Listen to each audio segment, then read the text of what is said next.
জুনাইদ বগদাদী রাহমাতুল্লাহ আলাইহি জানাজা থামিয়ে দিলেন। এবার ওই ব্যক্তি বলছেন, হুজুর জানাজা একটু দেরি হবে, এই ব্যাগটা খুলুন, আমার একটা ব্যাগ, এই ব্যাগের মধ্যে কিছু কাপড় আছে, বের করুন। কাপড় বের করা হলো, বলছে এগুলো কি কাপড়? আল্লাহ বলছেন, জুনাইদ এই কাপড়গুলো মহান আল্লাহর পক্ষ থেকে হাজির করা হয়েছে। এগুলো জান্নাতি পোশাক, এগুলো সুলতান ইবনে আদিলের কাফনের জন্য আনা হয়েছে। আল্লাহর ওয়ালিদের কাফন আল্লাহর পক্ষ থেকে জান্নাত থেকেও আসে। জোরে বলুন সুবহানাল্লাহ।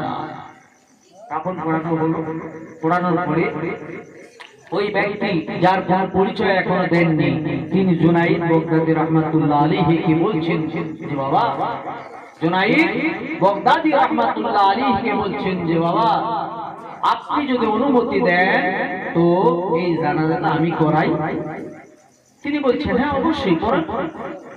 ওই ব্যক্তি জানাজা দাঁড়ালেন। এবার পেছনে দাঁড়িয়েছেন 12 জন মানুষ এবং জুনাইদ বগদাদী রাহমাতুল্লাহ আলাইহি সহকারে 13 জন। এই 13 জন জানাজা শুরু করেছে। ওই ব্যক্তি আল্লাহু আকবার, আল্লাহু আকবার, আল্লাহু আকবার, আল্লাহু আকবার, আসসালামু আলাইকুম ওয়া রাহমাতুল্লাহ, আসসালামু আলাইকুম ওয়া রাহমাতুল্লাহ। জানাজা শেষ। এবার জানাজার পরে তিনি বলছেন বাবা আমি এখন এই ব্যাগটা খুলো। ওই ব্যক্তি বলছেন বাবা ব্যাগটা খুলো। জুনাইদ বগদাদী রাহমাতুল্লাহ আলাইহি আবার ব্যাগটা খুললেন। বলে এর মধ্যে কি আছে? বলে এর মধ্যে কিছু আল্লাহর পক্ষ থেকে ব্যবস্থা আল্লাহ পাঠিয়েছেন, তা ওই সুলতান ইবনে আদিল রাহমাতুল্লাহ আলাইহির বিবির জন্য। সে কি করে খাবে? স্বামী তো ইন্তেকাল করলো, তো আল্লাহর পক্ষ থেকে কিছু এখানে স্বর্ণ রূপের জিনিস আছে যেগুলো বিক্রি করে জুনাইদ বগদাদী রাহমাতুল্লাহ আলাইহির আপনার হচ্ছে সুলতান ইবনে আদিল রাহমাতুল্লাহ আলাইহির বিবি আজীবন তারা বাচ্চাদের নিয়ে এখান থেকে খরচা করে খেতে পারবে। ও তাই, ঠিক আছে। তো বাবা এখন আমি যাই। জুনাইদ বগদাদী রাহমাতুল্লাহ আলাইহি বললেন হুজুর আপনি যাবেন? বলে হ্যাঁ যাব। অনেক কাজ। বলে কাজ তো আছে, যাবেন, ঠিক আছে হুজুর, কিন্তু একটা কথা হলো হুজুর আপনি যাওয়ার আগে আপনার পরিচয়টা একটু দিয়ে যাবেন। বলবো না হঠাৎ করে কেউ যদি এসে জানাজা করে যায়, কোনো পরিচয় নেই, পরিচয় তো আমরা চাই। জুনাইদ বগদাদী রাহমাতুল্লাহ আলাইহি কথা বলবার পরে ওই ব্যক্তি বলছেন জুনাইদ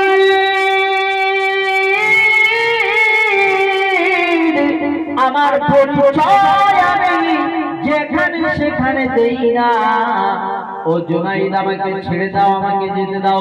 বলছেন হুজুর আপনি জান্নাত থেকে আপনার কাফনের কাপড় এনেছেন, আল্লাহর পক্ষ থেকে আপনি সুলতান ইবনে আদিলের বিবির জন্য ওই আপনার খরচা করার জন্য আর সোনার উপর কিছু এনেছেন। হুজুর আপনি সাধারণ মানুষ নন, আপনি যাবেন তো ঠিক আছে, কিন্তু যতক্ষণ পর্যন্ত আপনি আপনার পরিচয় দেবেন না ততক্ষণ পর্যন্ত আমি আপনাকে যেতে দেব না।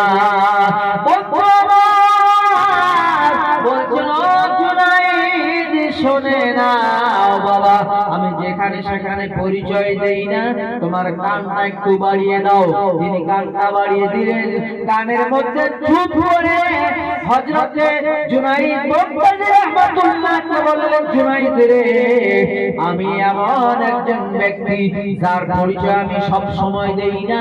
পৃথিবীর মানুষ আমাকে হযরতে খাজা খিজির আলাইহিস সালাম বলে। আমার নাম হযরত খাজা খিজির আলাইহিস সালাম। যে খাজা খিজির আলাইহিস সালামকে দেখার জন্য, তার কাছে কিছু শিক্ষা অর্জন করার জন্য শরীয়তের একজন পয়গম্বর হযরত মুসা কালিমুল্লাহ আল্লাহর দরবারে বলেছিল আল্লাহ শুনবেন তো জানাজাটা একটু ওখানে থাকলাম, ঠিক আছে মনে রাখবেন। আল্লাহকে বলছেন আল্লাহ এই পৃথিবীর জমিনে তো আমি সবচেয়ে বড় আলিম, আমি সবচেয়ে বড় জ্ঞানী, বলছে না ও বান্দা মুসা, তোমার চাইতেও জ্ঞানী ব্যক্তি পৃথিবীর জমিনে আছে। বলে আল্লাহ ওই ব্যক্তির সঙ্গে একটু দেখা করবো। আল্লাহ বলে দেখা করবে? বলে হ্যাঁ ঠিক আছে, যাও একটা মাছ ভেজে নাও। বলে আল্লাহ মাছ দিয়ে কি হবে? বলে মাছটা ভেজে থলের মধ্যে নাও না তুমি। তিনি নিলেন, নেওয়ার পর বলছে যাও হাঁটতে থাকো সমুদ্রের কিনারে কিনারে, যেতে যেতে দেখবে তোমার ওই ভাজা মাছ যেখানে জিন্দা হয়ে সমুদ্রের ভেতরে চলে যাবে, সেখান দিয়ে একটা রাস্তা তৈরি হবে, আর ওই রাস্তা দিয়ে তুমি যেতে থাকবে, ওই আমার মেহবুব বান্দার সঙ্গে তোমার সাক্ষাৎ হয়ে যাবে। হযরত মুসা কালিমুল্লাহ অবাক হয়ে গেলেন, ভাজা মাছ জিন্দা হবে? আল্লাহ পারে না বাপ? وَتُخْرِجُ الْحَيَّ مِنَ الْمَيِّتِ وَتُخْرِجُ الْمَيِّتَ مِنَ الْحَيِّ। আল্লাহ জীবিতকে মৃত করেন, আবার আল্লাহ মৃতকে জিন্দাও করেন না। ভাজা মাছ নিয়ে তিনি যাবেন, বলছে একা একা তো সফর করা যায় না, তো একজন সাথী নেই। একজন সাথী নিলেন সঙ্গী হিসেবে, যার নাম হলো হযরত ইউসা বিন নুন আলাইহিস সালাম। এই দুজনে কথাবার্তা বলতে বলতে বলতে যাচ্ছেন, যেতে যেতে যেতে যেতে ক্লান্ত হয়ে গেছেন। বলছে ইউসা বিন নুন, তুমি একটু অপেক্ষা করো, আমার একটু ক্লান্তি বোধ হচ্ছে, একটু আরাম করি। মুসা কালিমুল্লাহ তিনি একটু আরাম করছেন সমুদ্রের কিনারায়, এইভাবে করে মাথা খাড়া দিয়ে হেলান দিয়ে তিনি একটু আরাম করছিলেন। কোন মুসা? যে মুসা কালিমুল্লাহ আল্লাহ দেখার পাগল। মুসা নবী তুর পাহাড়ে খোদার দিদার করতে যায়,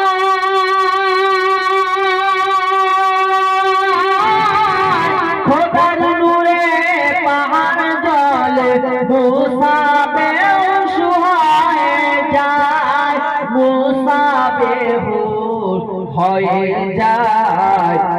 কে আছে গো খোদার সাথে স্বয়ং দিদার করতে যায়, প্যারা নবী মুস্তাফায়ে দো জাহানের বাদশাহ সেজে কে এলো গো এ ধরায়, প্যারা নবী মুস্তাফায়ে জন্ম নিয়ে কুচি শিশু কে এমন সেজদাতে যায়, প্যারা নবী মুস্তাফায়ে।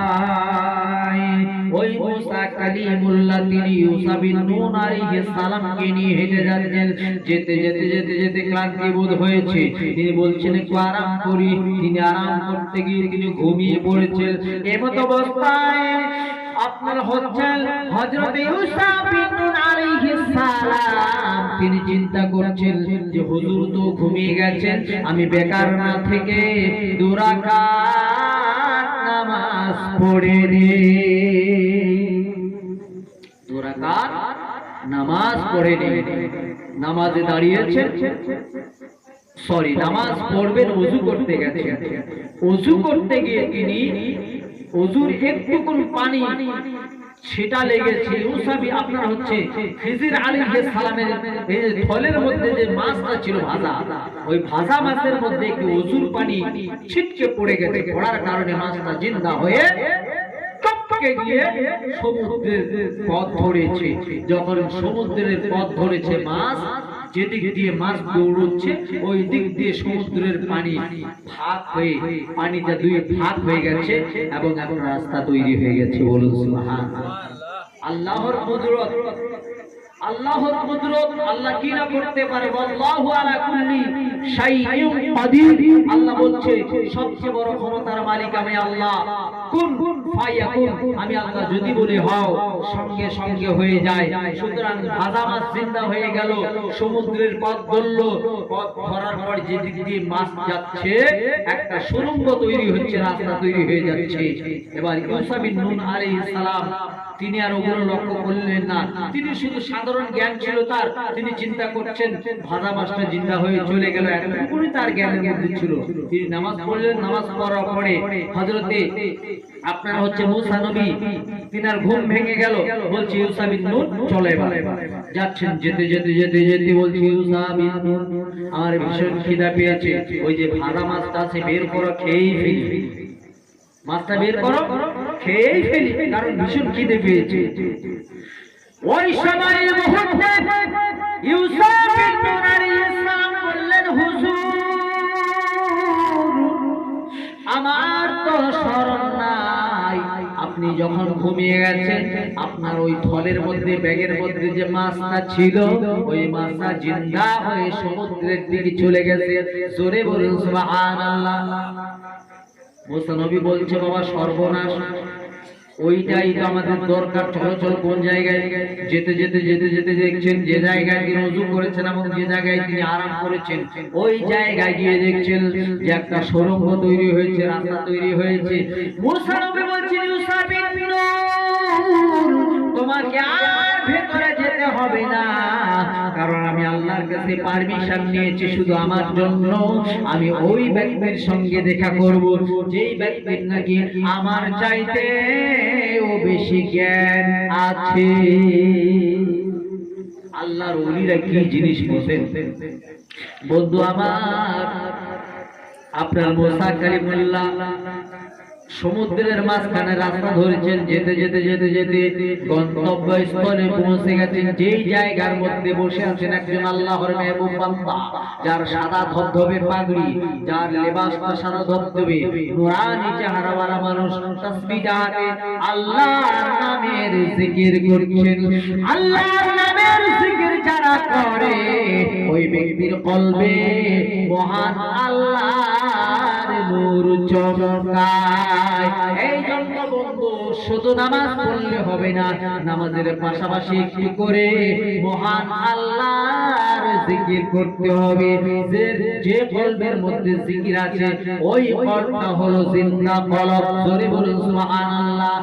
এই জন্য মুসলমান কবি বলেছেন, লাখে কর সিজদা গিয়ে তুই কাবায়, লক্ষ লক্ষ বছর সিজদা করলো, নামাজ পড়লো, নামাজ পড়তে পড়তে কপাল কালো করে দিল মুসলমান, কিন্তু আল্লাহর সন্ধান পেল না। আল্লাহর সন্ধান পেতে গেলে আধ্যাত্মিক নামক একটা জগৎ আছে, ওই জগতে প্রবেশ করতে হবে। এই শরীয়তের জগতে আল্লাহ পাওয়া যাবে না। বন্ধুগণ, ইবলিস 9 লক্ষ বছর পর্যন্ত প্রত্যেক স্তরে হাজার হাজার বছর পর্যন্ত আল্লাহকে সিজদা করলো। ইবলিসকে আল্লাহ যখন বানালো, ইবলিসকে বানানোর পরে প্রত্যেক স্তরে তিনি 1000 বছর করে সিজদা করেছেন। সিজদা করতে করতে করতে করতে 9 লক্ষ বছর সিজদা করলো। 9 লাখ বছর ইবাদতে মাকরু মেলানতি পায়, আদম সিজদা না করিয়া তার নামাজ বিফলে যায়। মুর্শিদ রূপে ফানা মন ওই নামিনে গতি নাই, আদম সুরাতের মাঝে মুর্শিদ রূপে খেলছেন সাই, মুর্শিদ রূপে ফানা মন। মুসলমান আব্বারা 9 লক্ষ বছর সিজদা করলো, শরীয়তের সিজদা আল্লাহ কবুল করলো না। আল্লাহ তার গলায় শয়তান লানাতের মালা পরিয়ে দিল।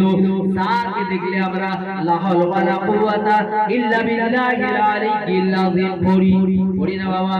কবি বলছেন, লাখে করো সিজদা গিয়ে তুই কাবায় লাখ কর সিজদা, গিয়ে তুই কাবায় লাখ জপে যা, হাতে তুই তসবিহ। রমজান মাসে দেখবেন কত সানসেটে যারা তোলানো ছিল, উঠানো ছিল, বের হয়েছে তসবিহ আমাদের চাইতে বড় হাতে নিয়েছে না বাবা? যাক ভালো কথা, আল্লাহ যদি হেদায়েতের হাদি আল্লাহ যদি আল্লাহ কবুল করে আলহামদুলিল্লাহ, ঠিক না? তো শুধু তসবিহটা ঝুলালে হবে না, এইটা পরিষ্কার, এই মাংসের টুকরোটা বাম দুধের বাম স্তনের 2 আঙ্গুল নিচের মাংসের টুকরোটা কোরআনে ধরে, এটা যতক্ষণ পর্যন্ত পরিষ্কার হবে না, আর এটা পরিষ্কার করতে গেলে হিংসা নিন্দা চুগলখড়ি সব ছেড়ে দিতে হবে। প্রত্যেকটা জীবকে ভালোবাসতে হবে, প্রত্যেকটা জীবকে, শুধু মানুষকে নয়, গরু ছাগল বকরি ভেড়া কুকুর ভেড়া সবাইকে প্রেম প্রীতি মায়ার চোখে দেখতে হবে ইনশাআল্লাহুল আজিজ। তাহলে বোঝা যাবে আপনার এই মাংসের টুকরোটা আপনার পরিপূর্ণ পরিষ্কার হয়েছে, যেটাকে আপনার হচ্ছে আল বলা হয়। জোরে বলুন সুবহানাল্লাহ। এইখানে আল্লাহর স্থান কোথায় বাপ? এখানে আল্লাহর স্থান। কবি বলছে লাখে কর সিজদা, গিয়ে তুই কাবায় লাখে কর সিজদা, গিয়ে তুই কাবায় লাখ জপে যা, হাতে তুই তসবিহ লাখে কর সিজদা। ওরে দিল মানুষের আল্লাহরই ঘর, সেখানে যাওয়ার পথে দিল মানুষের আল্লাহরই ঘর। মানুষ মানুষের মধ্যে প্রেম প্রীতি ভালোবাসা নেই, মারামারি কাটাকাটি খুনাখুনি ঝগড়া বিবাদ, তাই না? কিসের বান্দা আমরা? দিল মানুষের আল্লাহরই ঘর, সেখানে যাওয়ার পথে ধার, না যদি থাকে দিলে মহাব্বত, না যদি থাকে দিলে মহাব্বত, হতে পারে না করতে পারে না সে জান্নাতের দাবি। লাখ কর সিজদা, গিয়ে তুই কাবায় লাখ জপে যা, হাতে তুই তসবিহ লাখে কর সিজদা। বন্ধু আমার, আল্লাহ ওয়ালা আল্লাহর বান্দা হযরতে আপনার মুসা কালিমুল্লাহ তিনি হাজির হওয়ার পরে দেখছেন আল্লাহর ওয়ালি সেখানে বসে আছেন, জিকির করছেন। জিকির যখন করবেন বন্ধু, এই জিকির করার কারণে আপনার আমার কলবটা জিন্দা হয়ে যাবে। নামাজ আমরা কমে পড়ি বাবা, 5 মিনিট 10 মিনিট পড়ার পরে দুনিয়াতে লেগে যায়, দুনিয়াবি শুধু, আর কিছু না, ঠিক না? নামাজ তো প্রত্যেকটা উম্মতে মুহাম্মাদের জন্য ফরজে আইন, কিন্তু 5 মিনিট 10 মিনিট আমরা নামাজ পড়ে ওর বেশি সময় আমরা দেই না। আর জিকির কাকে বলা হয়? জিকির কাকে বলা হয়? হর হালতে আপনি চলছেন, রাস্তা যাচ্ছেন, আপনার শ্বাস প্রশ্বাস আল্লাহ নামের জিকির করছেন, একটা শ্বাস ছাড়ছেন হো টানছেন আল্লাহ, ছাড়ছেন হো আল্লাহ, হো আল্লাহ, হো আল্লাহ, হো আল্লাহ, হো আল্লাহ, হো জিকির হর হালতে চলছে। জিকির করার কারণে আপনার কলবটা জিন্দা। মান যাকারাল্লাহু ফি সাওয়াদিল লাইলি নূরাল্লাহু কলবাহু, নূরাল্লাহু কলবুহু ওয়া কবরহু। যারা বেশি বেশি করে রাত জেগে জেগে আল্লাহকে স্মরণ করে, তাদের কলবে আল্লাহর নূর চমকায়। ইন্তেকালের পরে তাদের কবরে আল্লাহর নূর চমকায়। আল্লাহর ওয়ালি জিকির করছেন। হযরত মুসা কালিমুল্লাহ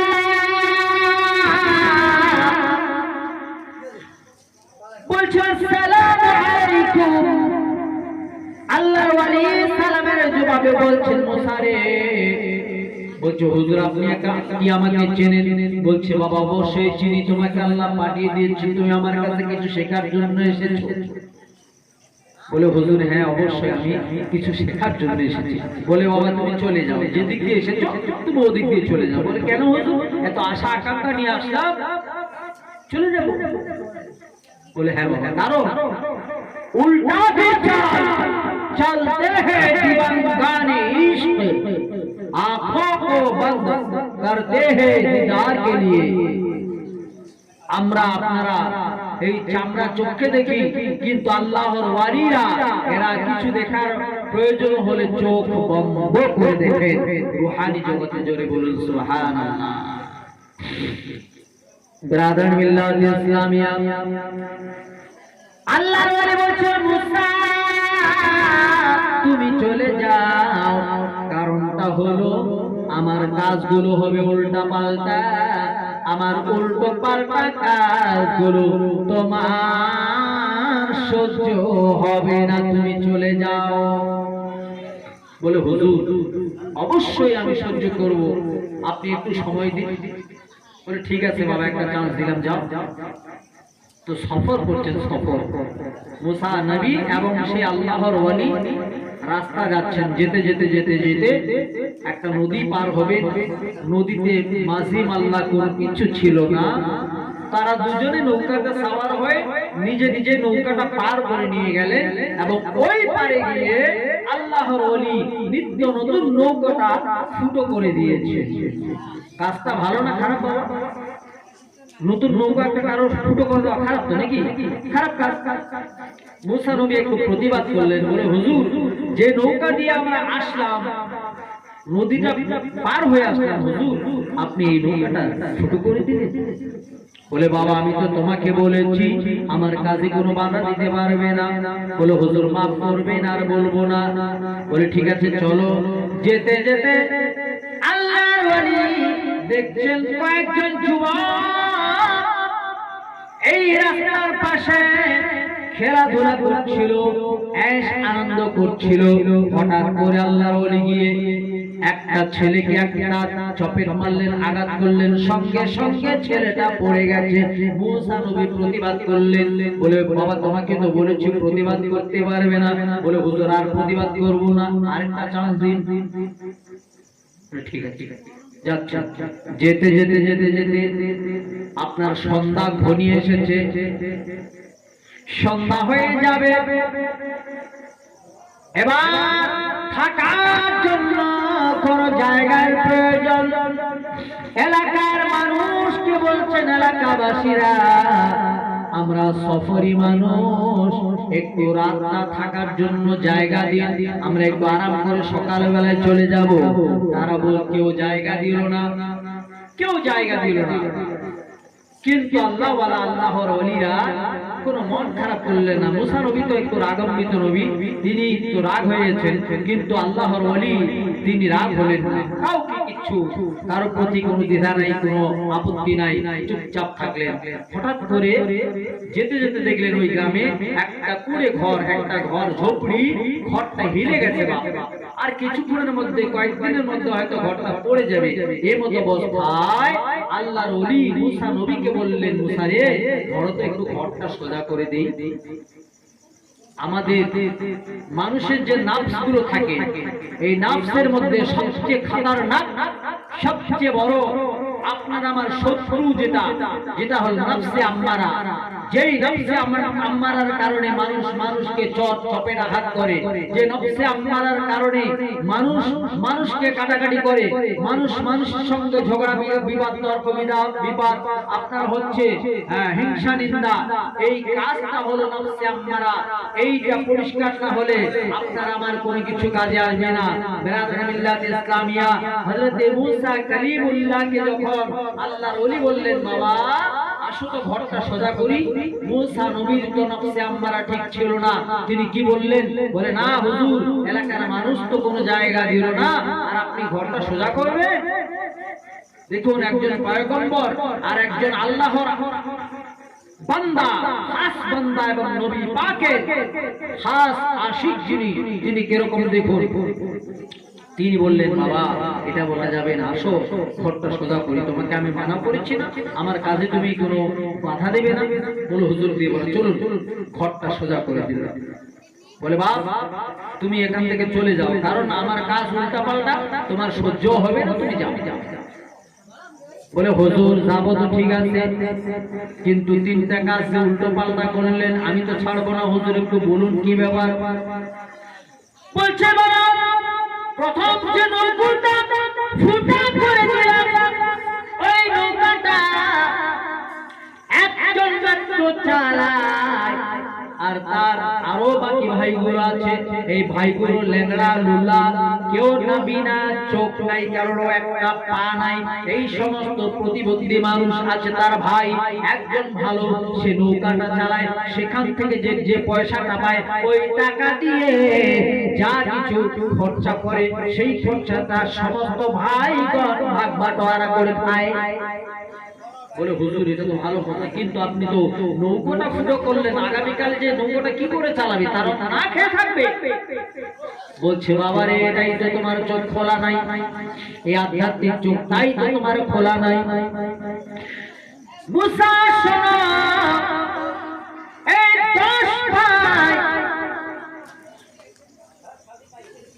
তার এক ভাই নৌকাটা চালিয়ে যা ইনকাম হয় সেখান থেকে যা রিজিক পায় ওই রিজিক গুলো তারা সকলে মিলে ভক্ষণ করে।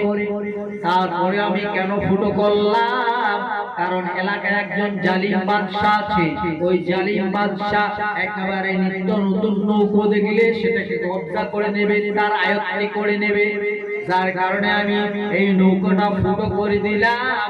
এই ফুটো করার কারণে এই ফুটো নৌকো আর সে নেবে না। এখন ফুটো নৌকোটা আপনার জোড়া তালি লাগিয়ে ওই তার ভাই চালাবে, এবং সেখান থেকে ইনকাম গুলো তার বাকি প্রতিবন্ধী ভাইগুলো খাবে। জোরে বলুন সুবহানাল্লাহ। এটাই হলো ইলমে লাদুন্নি, এটাই হলো আধ্যাত্মিক জ্ঞান। শরীয়তের জ্ঞান এটা পাওয়া যাবে না বন্ধু আমার।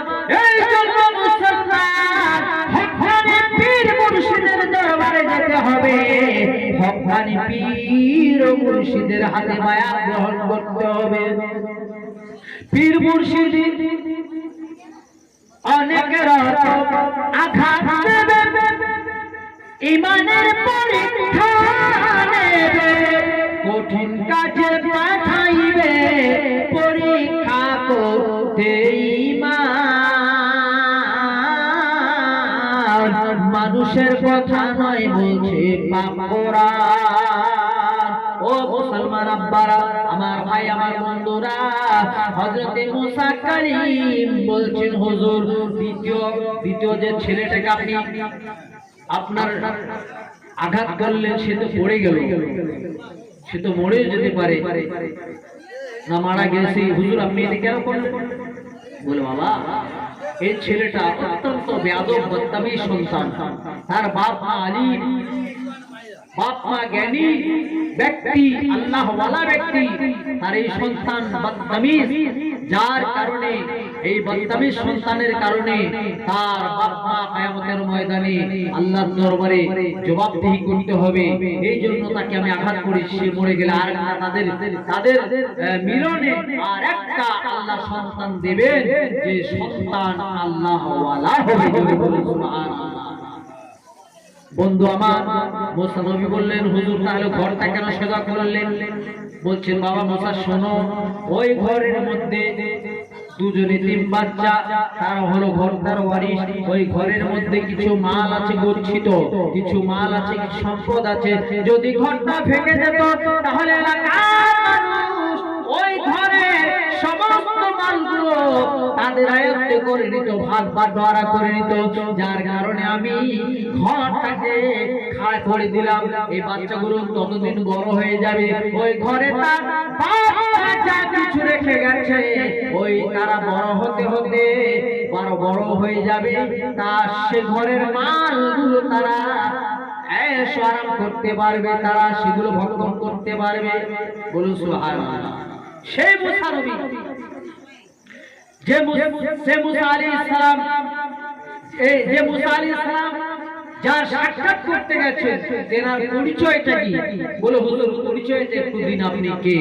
বলছে বাবা আমার নাম হলো হযরতে খিজির আলাইহিস সালাম। জোরে বলুন সুবহানাল্লাহ।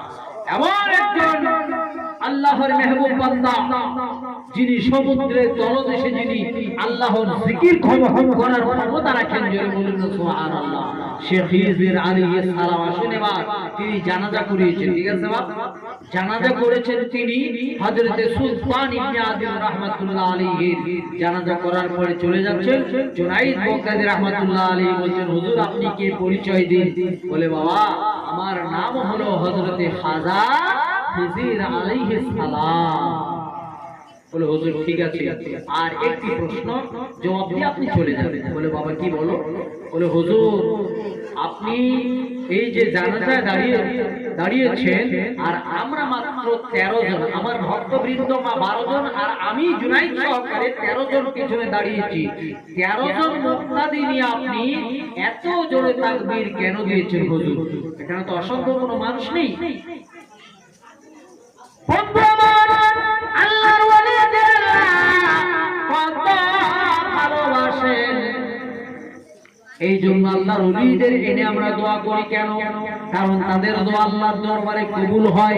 এই জন্য আমরা যত বড় মুন্সি মৌলভী মুফতি মুহাদ্দিস মুফাসসির থাকুক না কেন, একজন আওলাদের রাসূলকে আমরা এখানে এনে দোয়া করি কেন? কারণ আল্লাহর ওলিদের দোয়া অবশ্যই আল্লাহর দরবারে কবুল হয়। ব্রাদার মিল্লাত ইসলাম তার প্রমাণটা দেখুন। হযরতে খিজির আলাইহিস সালাম বললেন বাবা জুনাইদ শোনো শোনো, যে চোখটা আমার আল্লাহ খুলে দিয়েছেন ওই চোখটা তোমার এখনো পর্যন্ত খোলে নাই। আমার আল্লাহ কেন আমি এত জোরে তাকবীর দিয়েছি তুমি শোনো।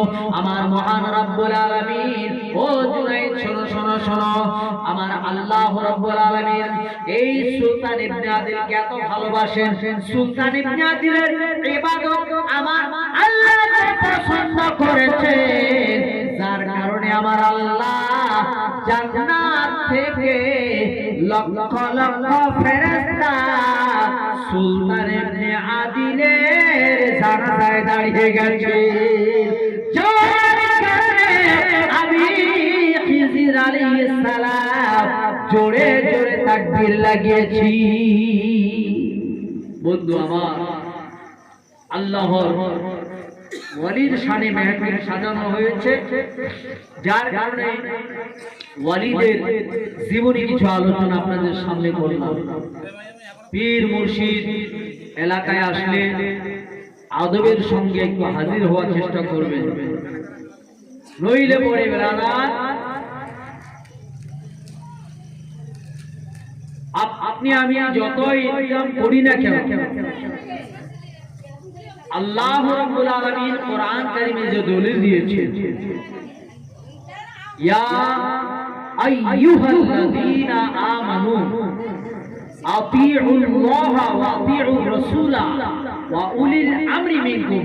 এই আয়াতের মধ্যে তিনটা যে পাঠ করছে, আল্লাহ ডাকছেন হে ঈমানদারেরা তোমরা আমি আল্লাহর বন্দেগী করো, আমার রাসূলের পেরোবি করো, অনুকরণ করবে, তার পাশাপাশি উলিল আমরের তোমরা অনুসরণ করবে। তার করবে বাপ এক নম্বরে আল্লাহ, দুই নম্বরে রাসূল, তিন নম্বরে পীর মুর্শিদ। যদি আমরা এগুলোর থেকে দূরে থাকি, খোদার কসম যতই কামাই করি না কেন, আল্লাহ যারা বলেছেন, রাসূল যারা বলেছেন, পীর মুর্শিদ যারা বলেছেন, কোনোদিন আপনার বাড়িতে শান্তি হবে না। শান্তি আনতে গেলে এই প্ল্যাটফর্ম যে আজকে তৈরি করা হয়েছে, এখানে হাজিরি দিতে হবে। খুব দুঃখের বিষয় এবং খুব নিন্দনীয়, খুব লজ্জার বিষয়, এই এলাকার মধ্যে যে এত সুন্দর মেহফিল সাজানো হয়েছে, আমরা বাড়িতে ঘুমাচ্ছি, নাদানি গাহে গেল্লা বারদাস্তান কে সুস্তে বোয়াদ কাম না কাস্তান। কবি শেখ সাদী রহমাতুল্লাহ আলাইহি বলেছেন, অলস্য করে তোমরা জমির ধান রোপণ করছো না, অলস্য করে তোমরা জমির ধান রোপণ করছো না, রোয়া গাড়ছো না। জয়নুল ইসলাম বাবু যেদিন তিনি ধান জমিনে লাগাবেন, লাগিয়েছেন, ধান যেদিন কেটে নিয়ে যাবেন, আমরা সেদিন আফসোস করব, আহারে আমাদের মাওলানা জয়নুল বাবু ধান কেটে নিয়ে গেল। আমি যদি লাগাতাম আমিও পেতাম, ঠিক না বাবা? কিন্তু কবি শেখ সাদি রহমাতুল্লাহ আলাইহি যার কারণে বলেছেন, নাদানি গাহে গেল্লা বরদাস্তান কে সুস্তি বাদে কামনা কাস্তান। অলস্য করে ধান রোপণ করলে না, অন্যরা যেদিন ফসল কেটে নিয়ে যাবে তোমরা আফসোস করবে, ওই আফসোসে কিছু লাভ হবে না। এই জন্য সময় থাকতে সময়টাকে আমরা কাজে লাগাই। আমি আমার আপনাদের সকলকে অনুরোধ রাখবো, আল্লাহর ওলি যেখানে হাজির হবে আপনারা যাবেন, তিনাকে মুসাফা করবেন, তিনার কদম বসি করবেন, দোয়া নেবেন, বাড়ি চলে যাবেন। দ্বীনি মাহফিল, আপনার ওয়াজের মাহফিল, হাজির হবে, কোরআন সুন্নাহর কিছু আলোচনা শুনবেন। যদি ঘুম অনেকে বেশি রাত পর্যন্ত জাগতে পারে না, সমস্যা নাই, কিছুক্ষণ শুনবেন, কিছুক্ষণ শুনবেন তো ভাই। আপনারা মোবাইল সারা রাত মোবাইল দেখেন, গুনার কাজ করেন, আপনারা গান বাজনা ইত্যাদি ইত্যাদি, সেখানে আপনার আমার কিন্তু কষ্ট হয় না। কেন এই অবহেলা? কেন? আমরা কি আমাদের কোনো দুশ্মনী আছে কোনো মাহফিলের সঙ্গে? महफिल থেকে কোরআন সুন্নাহর महफिल এর সঙ্গে দুশমনি করা মানে কি আল্লাহর সঙ্গে জিহাদ করা। আল্লাহর সঙ্গে জিহাদ করা আমাদের কোন পাওয়ার আছে? আল্লাহর সঙ্গে জিহাদ করব। আমরা সবাই তওবা করি, আল্লাহ আমরা ভুল করেছি, আল্লাহ তুমি আমাদের, আল্লাহ তুমি maaf করো। সবাই বলুন আস্তাগফিরুল্লাহ রাব্বি মিন কুল্লি যামবিন ওয়া আতুবু ইলাইহি লা হাওলা ওয়ালা কুওয়াতা ইল্লা বিল্লাহিল আলিয়্যিল আযীম। আব্বা আমার কথায় ভাষায় যদি কারো অন্তরে কোনো ব্যথা লেগে থেকে থাকে, আমি ছেলে হিসেবে ক্ষমা প্রার্থী। ওয়াখিরু দাওয়ানা আনিল হামদুলিল্লাহি রাব্বিল আলামিন। আসসালামু আলাইকুম ওয়া রাহমাতুল্লাহি তাআলা ওয়া বারাকাতুহু। আমাদের হুজুর কেবলা ইনশাআল্লাহ এসে গেছেন, আছেন, আরাম করছেন, আপনারা অপেক্ষা করবেন, কেউ যাবেন না। এখন আপনাদের সামনে মহামূল্যবান বক্তব্য পেশ করবেন আমাদের সকলের সুপরিচিত, আমাদের শান্তিকরণী মসজিদের প্রাক্তন ইমাম হযরত মাওলানা জয়নুল ইসলাম সাহেব মাদাজিলুল আলী। আসুন ইস্তেকবাল করি। নারে তাকবীর, নারে রিসালাত। মাওলানা জয়নুল ইসলাম সাহেব। মানে এইনা দি অস্তুতি দিকে অসর ফেরেশতা আছে না বাবা, এই যে আসল যে দুটো বসিয়েছে এই যে